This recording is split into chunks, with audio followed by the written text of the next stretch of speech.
Magandang hapon mga ka-happy hour. Narito ang mga balita para sa MBC TV Network News Update 3 PM edition.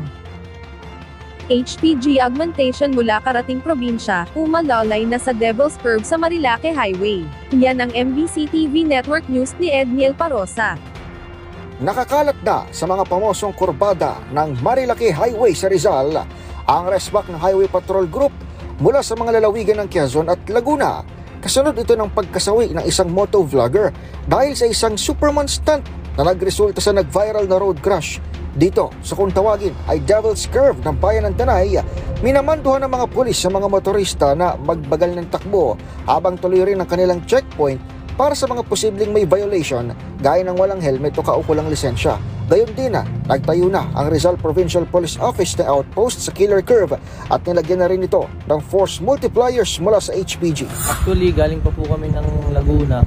Bali, inugment po kami dito para magdagdag persa po sa mga tropa para balaan at mag-silping guide sa ating mga motorista po.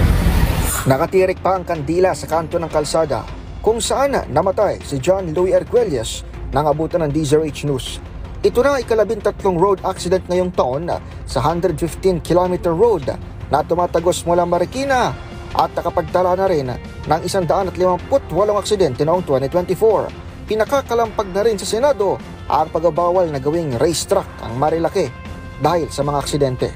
Para sa MBC TV Network News, ito si Edniel Parosa ng DZRH. Una sa Pilipinas, una sa Pilipino.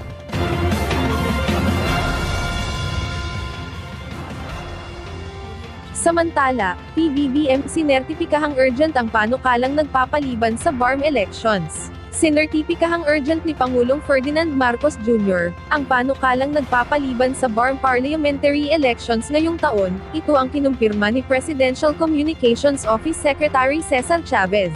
Nakatakda sana sa October 2025 ang kauna-unahang parliamentary BARM elections. Ang tugon ng Malacanang ay kasunod ng naging pahayag ni Senate President Chis Escudero, na sinertipikahan urgent ng Pangulo ang nasabing panukala. Sa ngayon, tinatalakay na ng Senado ang nasabing panukala at target nila maipasa ito sa second reading, nang sa gayon sa susunod na linggo maaprubahan na ito sa third and final reading. Hindi naman nagbigay ng paliwanag si Secretary Chavez ukol dito. At yan ang mga balita para sa MBC TV Network News Update 3 PM edition. Abangan ang mga susunod na balitaan mamaya para sa 4 PM edition.